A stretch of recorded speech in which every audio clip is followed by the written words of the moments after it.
Welcome, everyone, to the L7C podcast NBA edition. We are back as the NBA season is starting literally 10 days from the day we are recording. It starts on the 19th of October. So we got to have our basketball aficionado with us, Mr. Evan Debo. How are you doing today, sir? I'm doing good, Martin. 10 days to NBA Christmas. I'm excited. How are you today? I'm excited as well, man, that we're so close to the NBA, and October from a sports perspective for me is one of the best months of the year because you got college football is already in full swing, NFL's in full swing, NBA starting in 10 days, MLB, they're already in the playoffs, we'll have the World Series. I just always feel like October is that prime sports month of the year. It is. August and July really start to drag until college football comes back. And then, again, once we start getting, preseason games like we are now in NBA land, it's a great time to be a sports fan if those are your couple sports here. And for people who have listened to us do this one before, you know how we're going to do it. We're going to try and decide who's going to make the playoffs this year, talk about some MVP, maybe talk about some before season starting champions. But before we do that, we're going to talk about some important stories that have happened since the last time we were on the air for y'all. The Boston Celtics coach, Ime Udoka, as you know, he was suspended about a couple weeks ago about breaking a violation of team policies. According to the reports, Udoka had a relationship with a female subordinate on the staff. The suspension was announced September 22nd. Udoka released a statement saying he wants to apologize. He's not going to be talking for a while. If you know, he's engaged to Nia Long. They have a son together. He's gone. Brad Stevens and the owner of the Celtics, they did a press conference, which really didn't say much about nothing. Evan, what are your thoughts about this situation? Because I have some thoughts as well. Yeah, I mean, he's Ime is suspended for the entirety of this upcoming season, playoffs included. There's a lot of thoughts. The press conference was a dud, wasn't entirely helpful, I guess. I mean, stuff's still vague. I mean, it's there's that phrase about for both parties in this. I mean, what it is, I mean, let's boil it down to, hey, it's an affair with a high-profile member of your organization and a subordinate. So, ethically, there's waves of that hurt your organizational culture. Then you put your organization and the people who cut your check in a tough spot to make some tough calls on a number of different things. At a certain point, it takes two to tango, essentially. So, I mean, both parties, are, in my opinion, are at fault. Again, we can get into the ethics. I'm always going to be harsher on being a male. I'm always going to be harsher on other males that, especially when they leverage positions and everything else. Again, and we don't know the backstory on if Ime truly did. I can make some assumptions that, probably did. You're the head coach of the second winningest franchise in NBA history. So again, there's some things that come along with that. So I mean, there's tons of different ways. I'm curious to know your thoughts, again, on everything in between. I mean, professionally, I mean, common sense, you can't do that. Everything else, it's just, yeah. I mean, you just can't. I mean, that's a culture killer. I mean, I'll be really surprised if Ime comes back and coaches this team. I mean, I think Boston's kind of leaked some things of, hey, if he wants to look elsewhere for somebody to give him a fresh start on something else, they're probably going to go that route. Unfortunately, kind of their backup plan, up and coming coach is now the Utah Jazz's head coach. So, I mean, there goes your plan B. If this would have happened or news would have come out, 4, 5, 6 months ago, but it's weird how the Celtics handled it. I don't think they helped themselves in this. I mean, just because they were so close to the vest. But, I mean, again, professionally, ethically, you just can't engage in this when you're, in the high-profile jobs you are, when there's kids involved, everything else across the board. So, Martin, your thoughts? So when it first came out, obviously, I mean, the whole thing is that's been said is it was a consensual relationship. So what that means is two adults. There was no one, whatever. There was no criminal charges. There have been no criminal charges. So this wasn't sexual assault or anything of that, or we'd be having a whole different conversation. This was a consensual relationship where two people were unfaithful to their other people, obviously to Nia Long for Udoka and to whoever this Celtics person was, whoever she is married to. Like you, I mean, I don't condone cheating by any sense of the word. If you just want to be done with someone, just break up with them and get it over with. But in the grand Does the scheme of, punishment fit the crime? huh? Does the punishment fit the crime? No, no, no, no. For everything I said, I don't think so either. Yeah, like from a personal thing, but like objectively, I get it. Some people have different morals than you and I, and they think that's okay, and they're going to do that, and that's their choices, that's their lives. Can't tell them how to live. But from the Udoka side, you signed a contract, so you know this was not allowed to happen, like to do. So you thought you could sneak around behind your contract, which is bad. That part is bad. Like that is your fault. You should know better. You shouldn't have been taking those risks and all of that. But suspending someone for a year for cheating, I don't like that at all. And I've heard all the arguments. I've heard like Stephen A, like all the people, and Matt Barnes saying there's a lot worse. I was going to ask about Matt Barnes. Yeah. If the world knew what I knew, I mean, it would be awful. Yeah, which is something saying from him because he had his whole situation with Derek Fisher and his wife or ex-wife right now. So him saying he's the moral pillar, don't you know? Yeah, that's bad. That's really bad. But I don't like it. One, because they could have handled that. I mean, we've worked in fields. That could have been a whole HR issue and they would have been taken care of. It didn't have to be publicized, press conference, all of that. I didn't like that either. I didn't like how they suspended him for a year and then said we'll reevaluate next year. So he might not even have his job next year.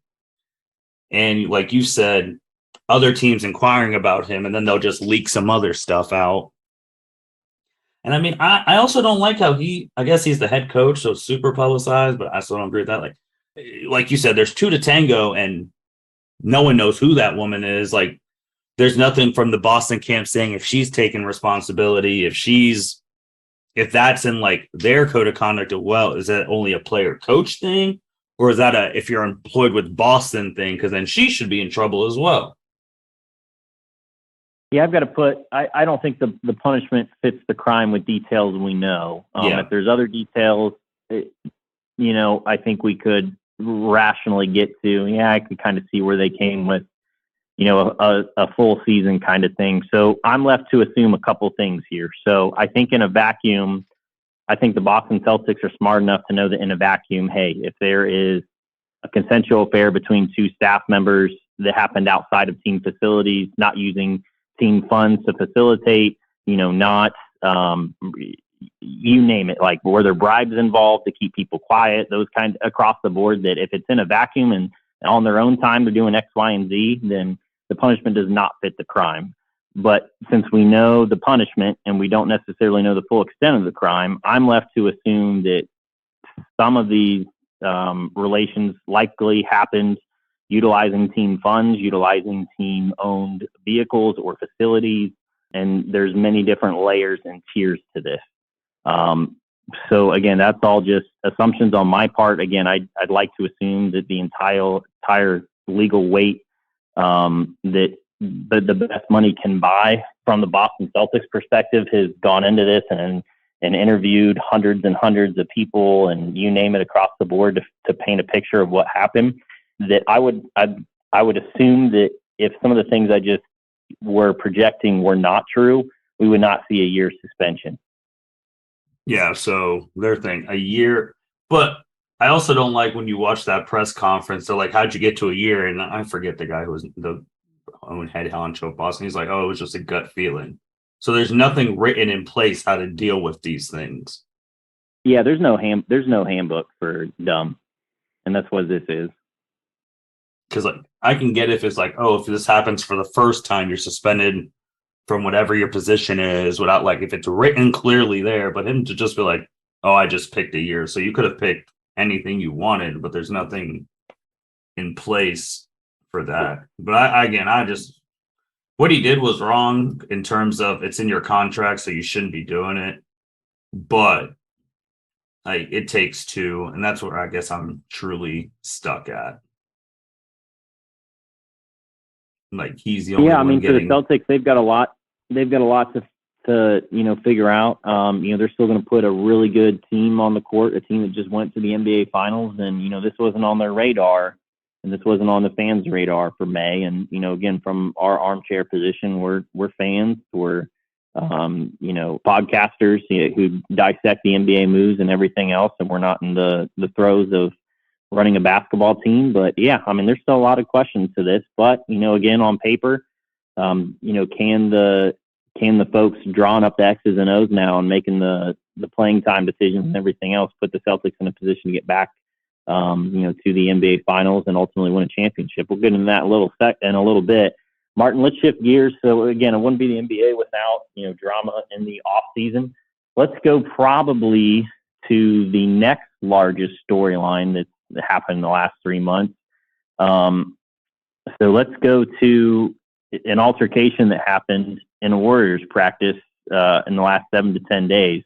So for those unfamiliar, it started to be discussed, that there was an altercation with Jordan Poole and Draymond Green of the Golden State Warriors. It resulted in, Green hitting Poole. And then the footage got leaked and we saw it. So Poole was on baseline. On the sideline was Green, as some practice was going on. You could tell there was some conversation going on, to which Draymond came straight up into Poole's grill. They're chest to chest, face to face. Poole shoves him, and Draymond responds with a right hand to the head as players are breaking the two up. So tons of different thoughts here. So you've got some moving parts. So one is, interesting enough, that's awful public relations for the Golden State Warriors to the most you've heard from them, essentially, besides having a fake little press conference with Draymond Green to publicly apologize after the video came out. That wouldn't have happened if the video hadn't come out. So that tells you how genuine that was from Draymond's heart. We're gonna exhaust all legal resources to find out how the footage came out. That's not the card to play. That's bad.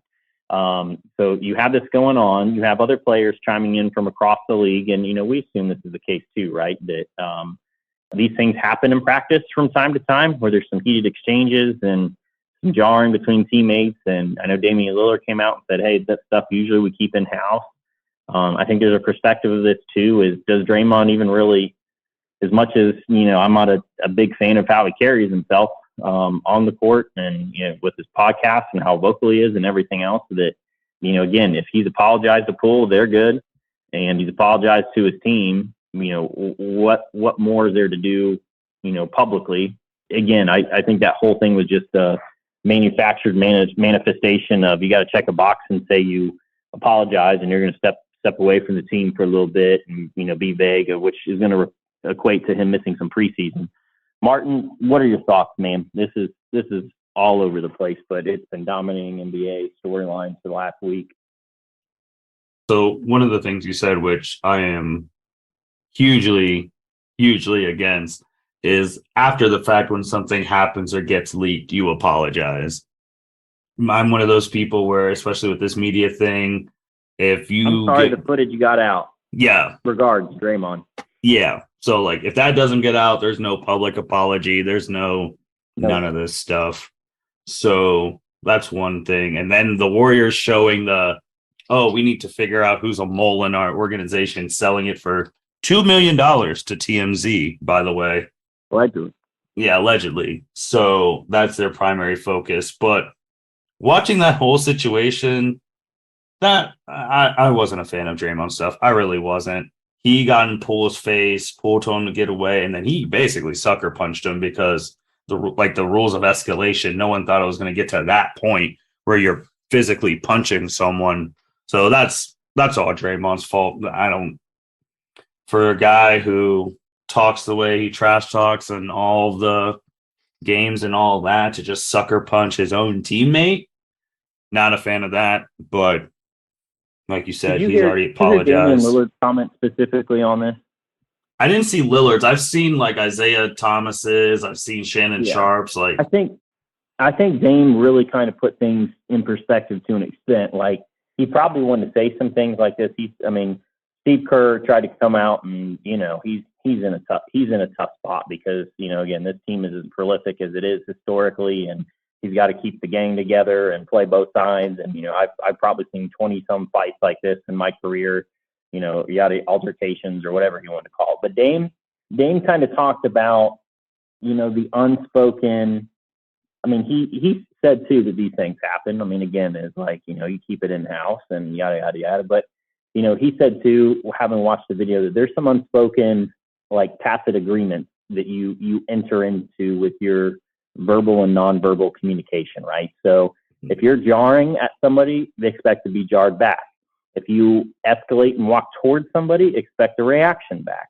And through each tier of escalation, there's going to be a reaction to it from 99% of people. So let's say Jordan Poole started talking trash, and you better expect Draymond Green, if you're talking trash to him, is gonna jar back. When Draymond approaches Jordan Poole, and gets like chest to chest, face to face, you better expect him to remove himself from you or push off like that. From there, I probably would have, if I've been pushed, I'd have tried to make a gesture to push back, and that'd have been that. I would have jumped straight to, let me just cold clock somebody in the head like Draymond did. So, we can get into the steps that I think most people probably land that is, hey, listen, like there's no need to escalate to that extent. But I liked how Dame painted a picture of, again, there's just some understood things of just, hey, for every reaction there is an opposite reaction. So. Agreed. And, it's just the defending champion. So a little bit of controversy to start the season. It's okay. Where's Andrew Wiggins in this fight? Oh, I have no idea. Well, that's what I want to know is, where's Mr. Wiggins? I have no idea. It's funny too, because that leaked video, I don't see any stars actually like know. Man, I'm being sarcastic in this, thinking back to Jimmy Butler on the T-Wolves, dogging that he's got no fight in him and everything else. Andrew Wiggins when he was on the T-Wolves, and I'm going to say he was the furthest away from this.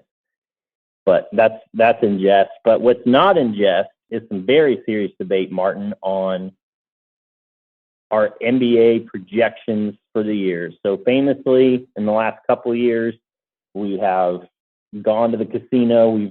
We've rolled the dice. We've bet all on red and black, and we've hit on some things. Most notably, our Phoenix Suns in recent years. You might be surprised, and maybe you're in the same spot where I have them this year. And we've also whiffed on some things. I've called some Luka MVP runs here that just haven't happened. Again, when we've done playoff projections too, we missed here and there on some things. But Martin, it is that time of year. I'll let you pick the conference and run the show, and then we'll go from there in terms of projections. So I'd assume we're probably going to do 1 through 10, right? Yeah, 1 through, including the play-in. Yep, 1 through 10. We will do that. Let's start with our conference. Let's start with the Eastern Conference. Sounds good to me. I guess one that we can just do now and get it out of the way, since we did almost a whole podcast on them, are Cleveland Cavaliers. And if you haven't listened to our Cavs year in review thing, make sure you listen to that before you listen to this, so you can see our reasoning for why we're going to do that. So, Evan, just with the Cavs, this is on VegasInsider.com, Bleacher Report, all of that. People are predicting the Cavs are going to win 47.5 games this year. Do you think that's too low? You think that's too high? Or you think that's just right? Martin, I think that's too low. So again, so in our last podcast, obviously we talked about the acquisition of Donovan Mitchell. They've gotten backup point guard help now too. So, again, they essentially swapped a bunch of assets that, were in the future and basically traded Lauri Markkanen for Donovan Mitchell straight up, per se. I mean, obviously with context, it wasn't on the team last year. So for folks on the team last year who played, it was essentially Markkanen for Mitchell straight up. And so Vegas is going to tell me that taking out Markkanen, adding Mitchell is only worth 3 more wins. I'm not buying it. Too low. Now, granted, again, injuries or anything, that's the ultimate projection derailer, right? Across the board for different teams. But I'm going to say that's too low. So I'm curious to know, do you land in the same spot? Oh, yeah. I think 50 is the minimum. I think I said that on our Cavs thing. 50 is the minimum. And of course, we have to do the caveat. If everyone's healthy, yeah, I think 50 is the minimum. Minimum. Yeah. So I just want to stay with the Cavs though, and then we'll go around them. Playoff wise, because we're both going to have them making the playoffs this year. Where do you have the Cavs? And I'm going to write it down. So I've seen and I've read and the television shows, I've read articles, I've listened to podcasts, that there's a lot of indecisive folks, I think, around the league, also making projections that they look at the Atlanta Hawks and they look at the Cleveland Cavaliers and they don't know what to do with them. From that perspective, there's a lot of talk of, hey, they're in that kind of 6, 7, 8 range. I'm going to tell you, I have them higher. I have them as a home court hosting first round team. And Martin, I have the Cleveland Cavaliers projected to end the regular season as the 4 seed in the East. I agree. I have them right on that 4 seed, around a 50-32 record to be exact. So I'm not going to go record just yet, but I know 47's too low. Oh, they'll win. But I'm with you. Games. Yep, I've got them at 4. So Cavs are going to be right in the middle for us in the Eastern Conference. And now let's work our way. Let's start at the top. Who's going to be the top of the Eastern Conference? I have the folks from the Cream City, the Milwaukee Bucks at number 1. Okay. So we got the 2020 champs, 21 champs.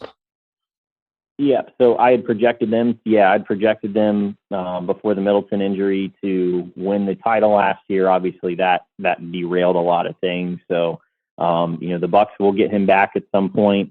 Really high on Marjon Beauchamp, their draft pick from this year. Really long shooting guard defensively. One of those guys who's 6'5" but has a much longer wingspan. Just really gritty defensively as well too. So, and then their long-term investment coming off of a knee injury is you get Joe Ingles, in theory, some version of Joe Ingles popping threes, about playoff time. So he'll be out most of the entire season.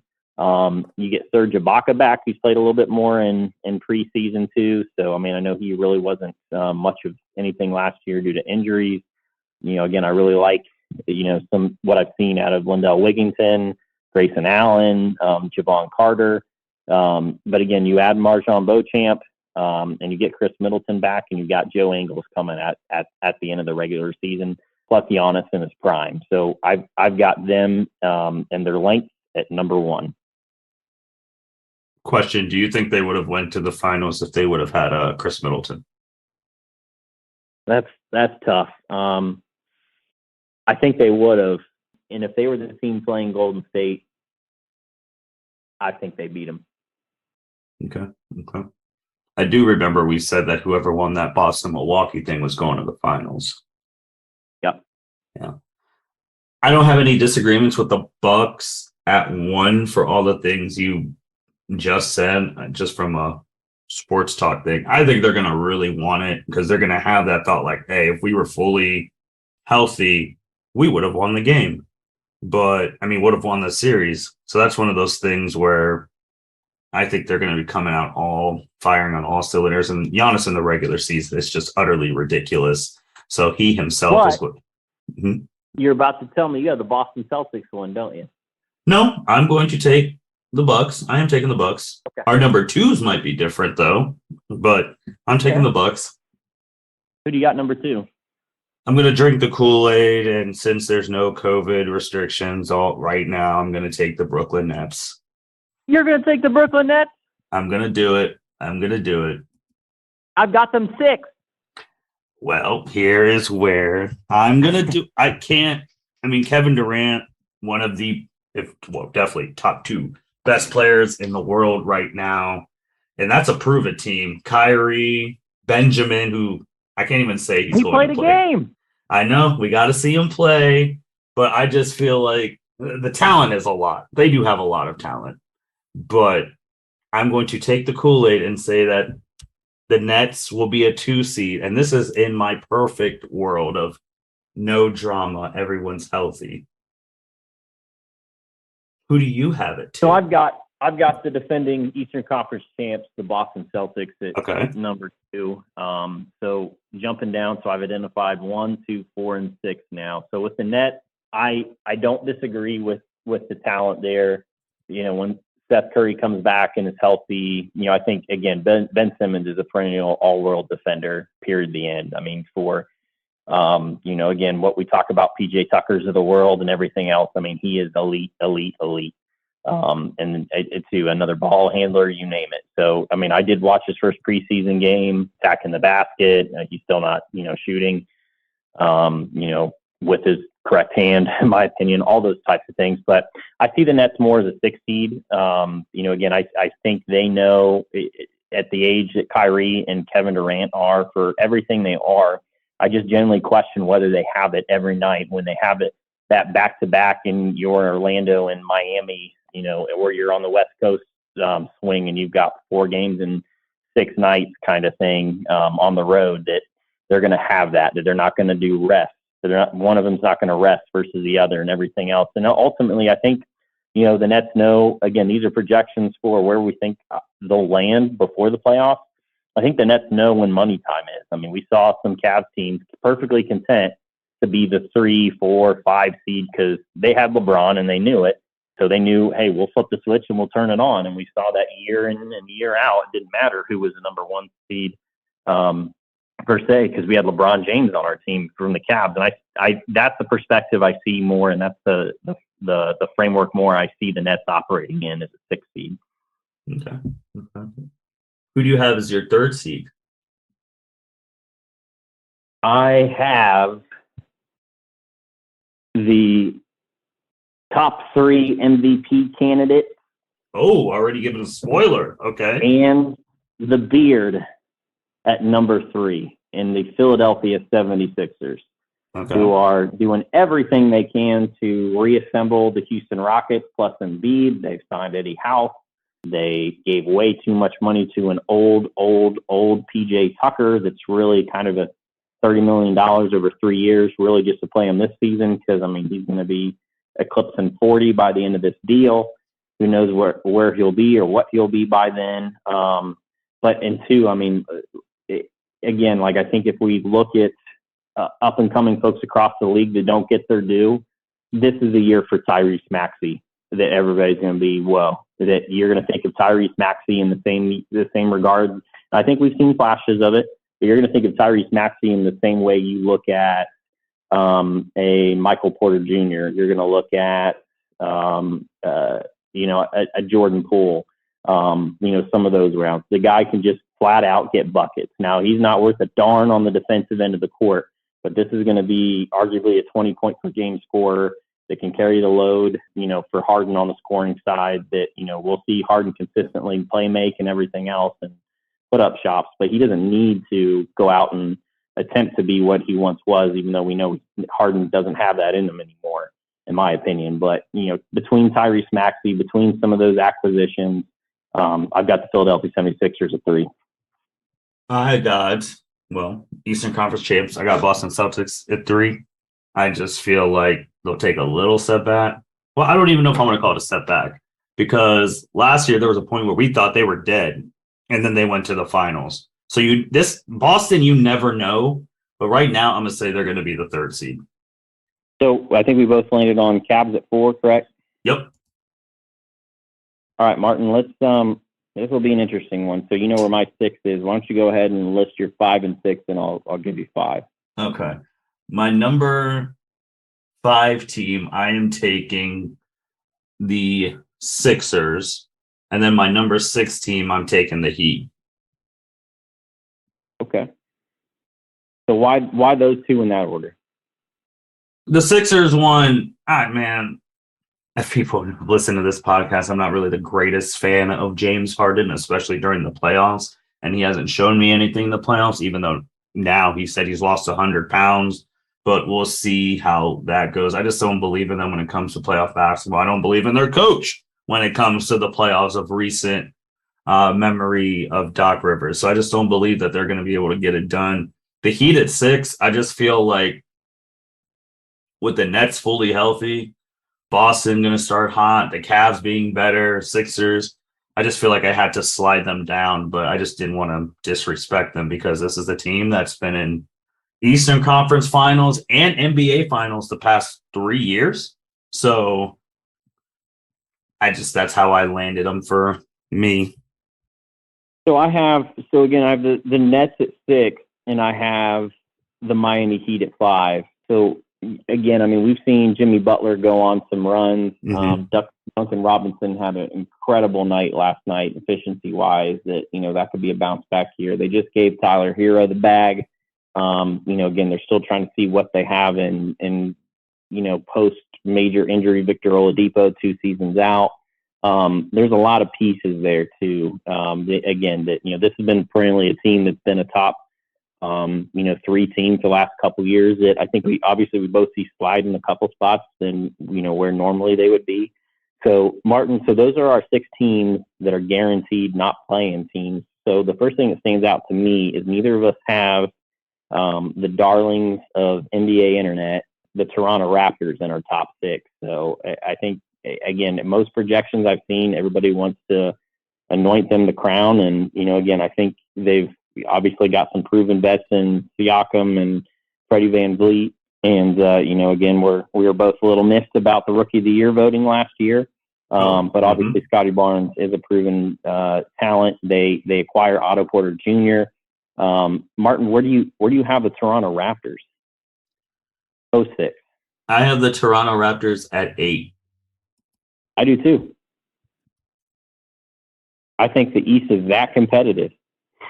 And again, we could be splitting hairs. I mean, the difference between 6 and 8 could be a game and a half when it's all said and done. This might be one of the most challenging years, I think, in the Eastern Conference in 10, 15 years to peg these places apart. So, I mean, again, while they land 8, I mean, it could be a game and a half difference between some of these seeds when it's all said and done. So who do you have at 7? Hawks? Yep. Same. Yep, I got the ATL Hawks. So obviously Atlanta with their big acquisition with DeJounte Murray. Who knows what they'll do on the deadline? They've only tried to trade John Collins for like the last 30 years. So, any other comments on those 2 teams? Oh no, I think we've hit them. In the old school days, this would be the 8 teams, and that would be it. But now we have playing games. So, Martin, who do you have for the last 2 in? So this could be interesting. The 9 and 10 seed in the East for the play-in tournament to play the Hawks and Raptors at this state. So the 9th team, which is interesting because Charlotte always has seen away with LaMelo Ball to like sneak into these playing games and get stomped. I think 9, don't know if he's going to be playing fully when he's going to come back, but I think I'm going to take the Bulls. Okay. So I do love Zach LaVine, and At 10, oof, I believe I had Charlotte. Yeah, Charlotte. I wanted to pick the Wizards, but no. So, yeah, I mean, Charlotte's usually in contention more to be a top 10 than they are, a bottom 6 essentially in the, or a bottom 5 in the East. But it might be a 6 here soon. Wink, wink, knock, knock, Vegas and Seattle. Mm-hmm.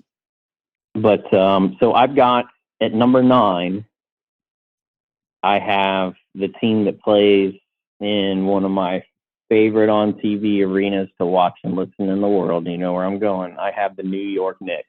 Okay.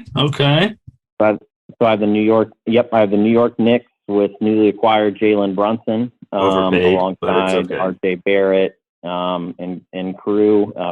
So I have them at number 9. Mm-hmm. And then at 10, I also have the Chicago Bulls as one of my 2 last-in play-in teams as well. So obviously we'll see what happens with what would be, I think, year 3 of Patrick Williams, the real young and raw, lengthy wing. You've got Zach LaVine, you've got DeMar DeRozan, who, can go on some runs during the regular season himself, keep you in. Vucevic. Again, there's some depth there. They came on real strong and then they just faded at the end of the year last year, similar to the Cavs. They didn't have near the injuries the Cavs did, but those are a top 10 teams. So just recapping, my 10, again, 1 through 10, Bucks, Celtics, Sixers, Cavs are your home court hosts. Guaranteed 5-6 Heat, Nets, 7-8 Hawks, Raptors, 9-10 Knicks, Bulls.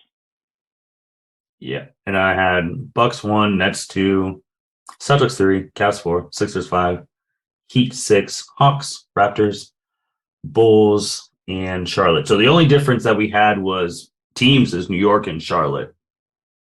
Which isn't bad. Very, very interesting. But again, it's splitting hairs. This is going to be tough for the Eastern Conference this year. I mean, it's going to be grueling. Again, we haven't talked about. I think the Detroit Pistons are going to be frisky. Okay. They acquire Bogdanovich. Again, this is year 2 of Cunningham. They got obviously Mr. Ivy from Purdue, who's again going to be just lightning in a bottle. I think as a shooting guard, attacking the basket, everything else. They've got some pieces in there that, I think they're going to be frisky. I didn't name Charlotte. Charlotte's always frisky. Again, Orlando is going to end up probably being towards the bottom for sure. But, again, I think they're going to be in some close contests throughout the year with Paolo and, everybody else. So, Martin, we split hairs in the East. So let's shift it west and let's go in reverse order here. So at number 10. Ooh, we're going in reverse order. Okay. The Mike Brown-led Sacramento Kings. Okay, so we got the Kings. Ooh, a little bit of a zag there. They've not been anywhere towards winning basketball in recent memory, let alone being in position for a play-in. So teams I am keeping out potentially. So I don't have Portland in, for instance. I don't have Houston in, for instance. And one could make a point that Portland would be in over Sacramento, but I got Sacramento at 10. Who do you have? That is interesting. The Sacramento Kings. Let me pull up what I had up because we're going backwards. Let's go to the West. I'm gonna take Portland. I'm gonna take Portland at 10. I think at 10. I just can't say Sacramento because Lord, that place was a dumpster fire. And we'll see. But I'm zagging. I get it. You got to, because some of these picks will be right, but there's going to be some surprises that we just didn't foresee coming. So if we're going backwards, that means we're going up to 9. And then 9 for me, which may get some people a little startled up. We're going to say the same thing. I got the Lakers. I got the Lakers too. Okay. That's an improvement because obviously they did not make the playoffs last year, and the Spurs even made the playoffs game. But yep. Yeah, they didn't make the play in. So now, granted, I think they can make it into. I think they can win both of those games potentially, depending on where they're at health wise. But I have them at least in the play-in, correct? So as of now, obviously they not a lot of locker change or not a lot of roster change or handcuff. It's still, I think they're going to try to make some move with their. I mean, I don't think LeBron signs there. I'll be honest. I don't think LeBron signs there without an agreement to trade their 27 and 29 for him to re-up on his contract he just did. So where those two picks go, there's been a lot of buzz about Indiana. Who knows? But, for the Lakers, you still got a Russell Westbrook problem. Kendrick Nunn is projected to be back and playing healthy. They bring back Dennis Schroeder. Again, what's Pat Bev and Westbrook going to look like? That'll be interesting too. So again, just they signed Juan Toscano Anderson from the Warriors. Again, just Thomas Bryant's going to get some minutes at center. They get Lonnie Walker from the Spurs, who's still relatively young, shooting guard. Austin Reeves played a lot of minutes for them last year. But I mean, again, this is going to be LeBron, AD, and who they put around them to hit timely threes and play defense. So I have them at 9 as well. 100% agree. We're going to see. They're going to be a circus all over again. Martin, who are your two other teams to be in the play-in game, the 7-8 seeds, to host for me, the Lakers and Kings, and for you to host the Lakers and Blazers? I got the Timberwolves at 8. Even with Gobert? I mean, I'm not really the biggest fan of his. I'm not going to lie to you, but even with Gobert, I still have them at 8. And then this is tough. 7. I just feel like they're going to take a step back. I have the Mavericks at 7. Okay. We might land in similar spots, close-wise here, depending on who your 6 team is. But at 8, I have the Dallas Mavericks. Okay. I think losing Jalen Brunson is going to hurt. And the Mavs, again, made the West Finals last year. They've got Luka. They're going to be frisky. They pick up Christian Wood. I think everybody's trying to see, again, was that a steal or was that hey, this guy still can't play defense but can still get you 2010 kind of thing from the Rockets. So I have the Mavs at 8. Still looking for that second fiddle really or third fiddle for Luka. And I have the fading, burning out Phoenix Suns at 7. Oh, okay. Okay. Is that too low? No, because I have them. I think I have them at 6. Yeah, I have them at 6. I think. I thought you might. So yeah, at 6. They give DeAndre Ayton the bag. They let him sign his sheet for Indiana, only to match it within 3 hours. There's reports that he still hasn't talked with Monty Williams. Jay Crowder's he's out. He doesn't want on the team anymore. So I mean, you still got Bridges, Chris Paul, another year of mileage on him, another year of a lot of mileage on him. Still got yourself some Devin Booker. There's still some pieces there, but I think that series was eye opening against the Mavericks. I think the clock's about ready to strike midnight on, what are they doing to move stuff around. No, At 6, I have the Timberwolves. Okay, so you have them up. I think there's something to be said about the acquisition of Gobert in terms of, again, for all the successes we saw in the Cavs last year, again, with having 2 perennial 7-foot defenders who can, protect the paint, protect the rim, can step out in the mid-range and contest and stuff too. I think there's something to be said about the length there, in addition to, obviously, again, the rising superstar that is Anthony Edwards. along with Cat. And, again, I think they're trying to probably move on from D'Lo. I really like the pickup of Slow-Mo from Memphis too. I think that'll be impactful in terms of some bench depth and stuff as well. Obviously, they gave up a haul for Gobert, so this has to work. But again, I like the Twin Towers kind of feel there in the Twin City. Gotcha. Number 5. Who do you have at 5? Number 5, I have the New Orleans Pelicans. Same here. They've got so much depth. I love their again, I mean, Zion, he looks like he slimmed down a little bit. I mean, again, that's always a perpetual worry. Again, the kind of play and run that New Orleans had with Ingram. Again, you got to work on who's touching the ball and getting shots and stuff. I mean, they've got depth with Valanciunas and Hayes in the post. CJ McCollum, I think, is not going to put up quite the numbers we're used to him seeing, just with Zion needing the ball and stuff now. But again, I just like their team. They re-up Larry Nance. They got great defender in Herb Jones, Mr. Steal Your Ball, and Jose Alvarado. They've got some depth here too. I mean, I wish we could have seen EJ Liddell play before losing his rookie season to the ACL, but we got them at number 5. Number 4, I have the hustling Memphis Grizzlies. Oh, whoa!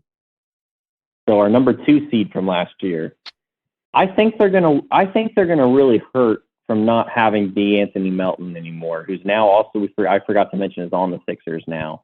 I think he played such a huge role for them. Again, this is not a predictor of playoff success. We could be splitting hairs again. This could be they're 2 games back from the 1 seed or the 2 seed or something crazy. But I've got Memphis at number 4. Okay. I have a team who I've always been super high on, and if they've been fully healthy, they could have made Western Conference Finals and maybe the finals. I got Denver at 4. You got Denver sliding a little bit. Okay. I with do. Getting back Murray and Porter. Well, technically, they were the 6th seed last year, so they'd be going up to. Okay, good point. Yeah, I mean, it's tough. So that's who I have it for. And your Memphis thing, it's not even that crazy because I have Memphis at 3. Okay. And again, so for me, Memphis also factoring in, Jaren Jackson's going to miss time to start the year. It's going to cost him some wins. As good as he is, he's on injury. So there's that piece there too. So I've been amazed that Ja's already on a basketball court with, his injury at the end of the playoffs for their run. So, but still, obviously, good team. Danny Green, who knows what's left of him in the tank to come in and pop some threes. I like some of the rookies they've picked up. Jake LaRavia, Kennedy Chandler, point guard from Tennessee. Again, I think it's just proven I've got some young guys in there to see. But, again, I've got them in contention for sure. At number 3, I have the Martin-endorsed Los Angeles Clippers.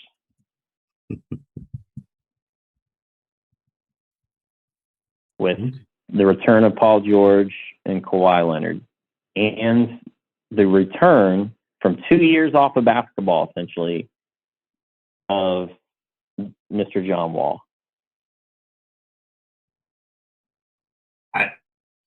I see no problem with it. I had them, which is crazy to say, I had them 1 up, and I had them as my 2 seed for all those same reasons. Ooh. And to think that I know, me giving them love. Don't know how many games Kawhi is going to play in the regular season because he is load management himself. But this team was 42-40 without their 2 best players in the Western Conference. Just think of it from respect. Like, they were 42-40. The Lakers were 33-49.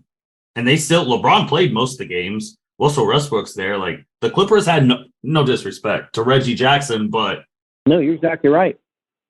But with that, too, it shows how important coaching and personnel can be in the NBA because Ty Lue is one of the top, Five best coaches in the three. NBA. Do you agree?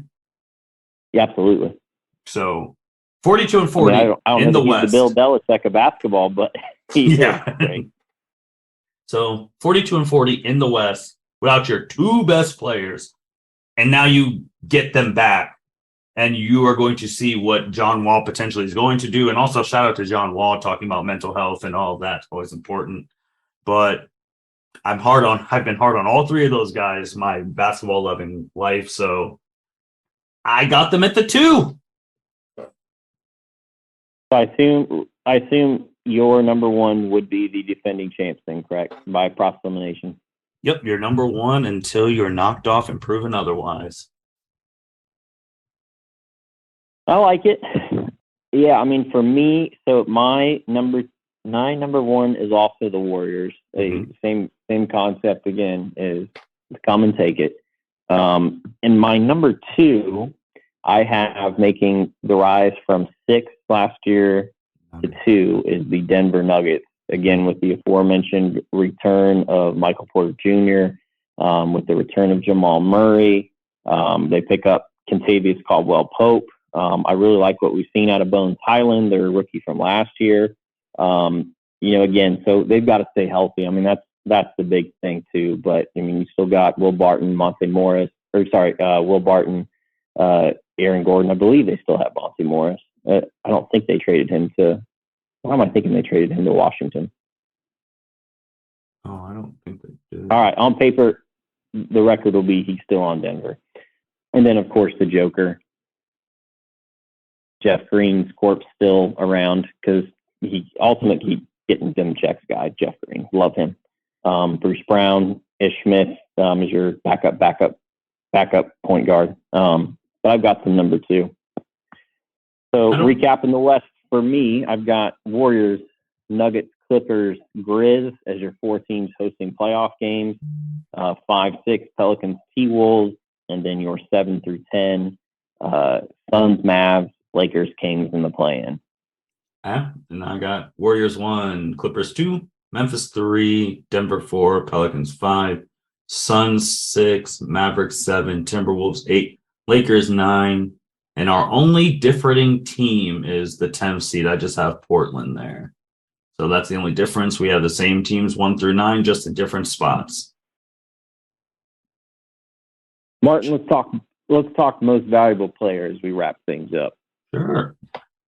Do you want to know some Vegas odds on who they think is going to be MVP? I do want to know some Vegas odds. All right. I'll give you the top 5, and then you can ask for a name, and I'll tell you if they're on the list.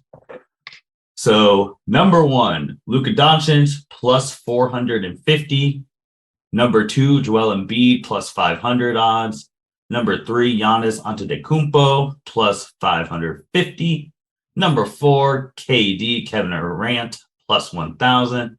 And number 5, Nikola Jokic, plus 1,000. Those are the top 5. If you want to know if someone else is on here, I can give you their odds as well. We know LeBron's on the list. He is at plus 1,800, tied with Kawhi Leonard. Did you say Jokic? Yep, Jokic was I guess tied for 4th and 5th with KD, plus 1,000. Okay. Martin, so who do you have winning the MVP?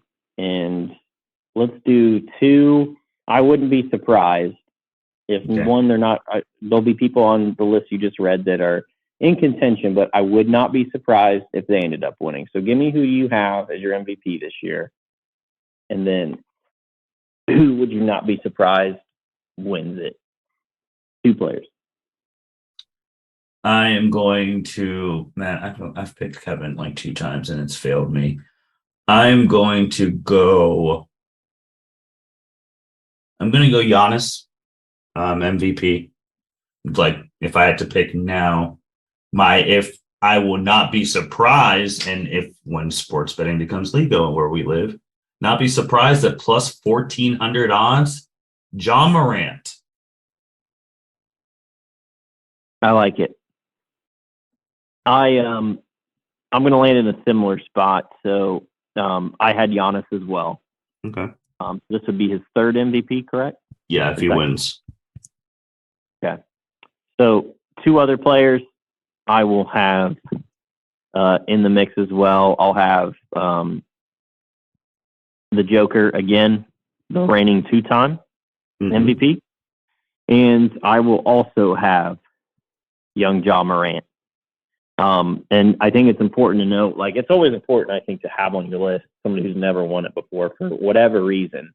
Like, it's going to be the voters like the guy who's never won it before, even if he doesn't have the best season. Like, I don't know why. I don't know why it's the case. Like, we're going to look back and we're going to laugh when LeBron James retires from 22 years of basketball and only has 4 MVPs.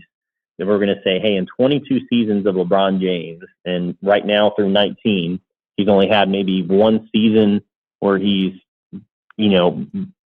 barely hit 50 games. I think that was 2 or 3 years ago.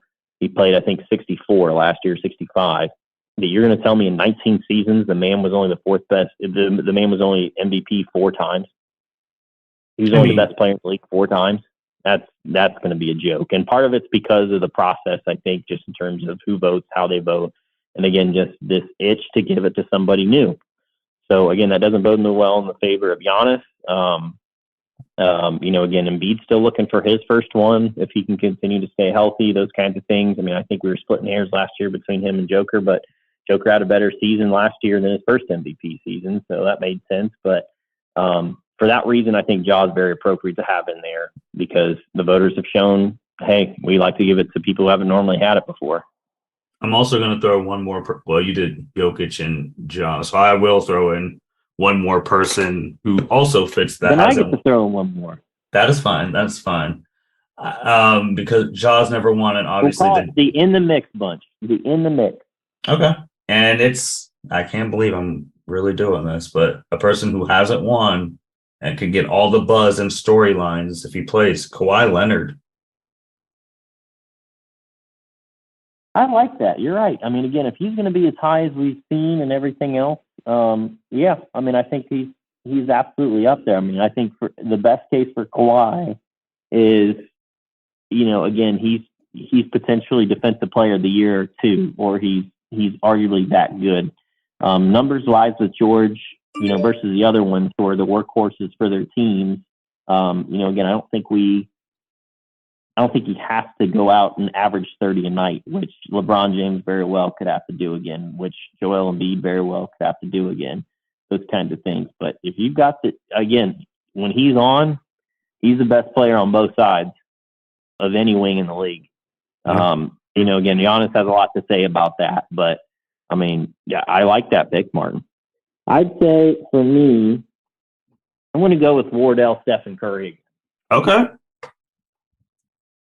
So, again, I think as crazy as it sounds, the more Curry gets up there in age, I think he's just going to keep chucking from distance. He doesn't want to get in the paint. He doesn't want to be put in a lot of pick and rolls because he's being sought out defensively and spending a lot of energy that way. Dude just pulling up from every pull-up there is. If there's a stop sign, he's shooting. No, that's a good one, too, because he has 2 regular season MVPs. And that pains me to say. I'm not a big. Obviously, I'm a little biased against the Warriors, but I recognize greatness. But I do want to say something that you said about the LeBron thing with like the 20 years. Well, 22, whatever the hell he's going to be done. Yeah. It's like there's nothing more to add to it. It's just something that happens every generation. Because if you look at Michael Jordan, I mean, he only had 5. Sure, he got the 6 for 6 in the finals, but he only played like 13 seasons, didn't he? Yes, he only played 13, but I mean, shoot, his rookie year, the dude was averaging 29, like 7 and like 7. Solid point, Barton. Let's maybe a good place to land the plane here for this preseason primer podcast. So you talked about once in a generation type players, or you alluded to it. Yes. This week we had 2 highly televised games with overseas French phenom Victor Wembanyama. We've heard the buzz. We watched him drop like 37 in one game. Did he go over 40 in another? I believe so, yeah. Something crazy. So we've got a dude who's legitimately 7'4", 7'5", alien. So like I think, Kristaps Porzingis is like 7'2", very, very long, can somewhat handle the ball. This dude handles the ball. This guy fades away on jumpers. He doesn't have to jump and block shots. He just puts his arms up. I mean, he looks like the Slender Man, like creepy, made up fictional guy in the woods on a basketball court. Like somebody on 2K just said, let me make his height like ridiculous, and he's like as tall as a shot clock. This guy is a freak. I've watched a lot of basketball, injuries. I've seen injuries derail Greg Oden's career, who I thought was going to be great. We've seen injuries derail a lot of players' careers. I always worry about when you start getting folks that high who can manipulate and stop on a dime and put on burst speed and everything else, how much that goes into the joints and the knees, and how sustainable is that from a kinesiology perspective. But Martin, I think this guy is the next. Again, I'm not saying he's going to have the career LeBron James has had, but there hasn't been a guy on the table to potentially draft from an NBA franchise perspective like this since LeBron James. Okay. So I'm telling you, buy stock, and when there's rookie cards, buy them all up, because in 20 years, you're going to make a lot of money. That's what I'm telling you. that I do not disagree with at all. Now, in terms of career and stuff, I'm one of those people where I got to see you play in like the real, like in the NBA, to say that just because of LeBron James. Like as soon as LeBron, I'll never forget October 30th when he debuted against the Sacramento Kings. It's just like, I was like, all right, this guy can really do it in the league. And obviously we know where he's gone from there. Because basketball is tough, man. Because there's players who we didn't think would be what they are, and with hard work and all that stuff, a la, we already said his name, Steph Curry, who has the same amount of championships, and if you want an equal amount of success as LeBron or Kevin Durant. So I have to see it. I don't want to buy into the hype because something might happen, like injuries and whatnot, but from what I've seen, he's phenomenal. But like, I don't know if I want to put him in that next generational thing, because there could be some kid who's not getting enough publicity right now who might take over his generation. You're Kevin Durant on an island next season with Victor Wembanyama guarding you. Mm-hmm. And you're Kevin Durant, and you've just been able to shoot over top of anybody at any time, every time, and you're going to pull up. This is the best human being somebody could draw up to defend that. But is his body going to maintain scary. the league? That's Kevin Durant is scary. We'll see. We'll see. We got to see if his body can withstand it once he gets there. Like nobody's ever tanked before. It's a 2-team race between the Jazz and the San Antonio Spurs. Winner gets potentially everything we're describing this young man to be.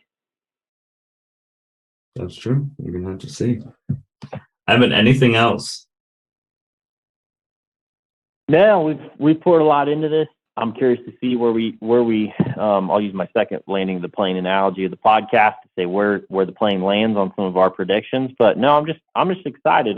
It's been good to see some of these new faces and new places. And Donovan Mitchell already had a really good first preseason game last week against the Sixers. We'll play the Sixers again on Wednesday.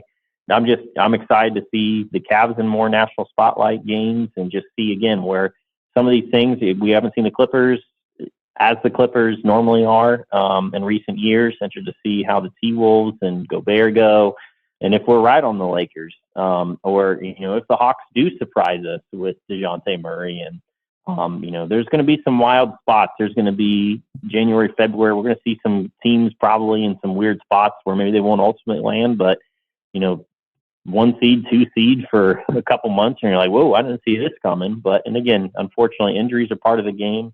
We know that's going to happen. That's a predictable E. But I'm just excited for the season, Martin. Let's get it underway. Like you said, it's a start off the pod. It's the best time of the year. I do want to, because want to say one last thing before we do go off. Again, just thank you everyone for listening, watching, however you do it, YouTube, Apple, Google, the podcast. We greatly appreciate that. And I guess I do want to say its opening night is the 18th, the TNT doubleheader. Just want to get your quick predictions. Sixers at Boston. Who you got? I've got good question. I've got the Sixers. I'll take Boston. Lakers at Golden State. That's going to be ring night. And again, season starts Tuesday, the 18th on TNT. They get 2 games, and then the rest start on the Wednesday, the 19th. I'll take the Warriors in that one. Okay, I agree. It's closer than we think. Ring nights are always strange because you get the emotion of that stuff, and I wouldn't be surprised if Lakers make a statement, but we will see. But with that being said, thank you everyone for listening to the L7C podcast. NBA season is starting a week or so and some change. You're going to have now Evan on basketball. You're going to have the football coverage. So the L7C will be covering you in all the sports. With that being said, the L7C podcast signing out. Thank you for listening to this episode of the L7C podcast. Be sure to like, rate, review, and subscribe to the channel. Follow us on all social media platforms, and we'll be talking to you guys soon. Take care.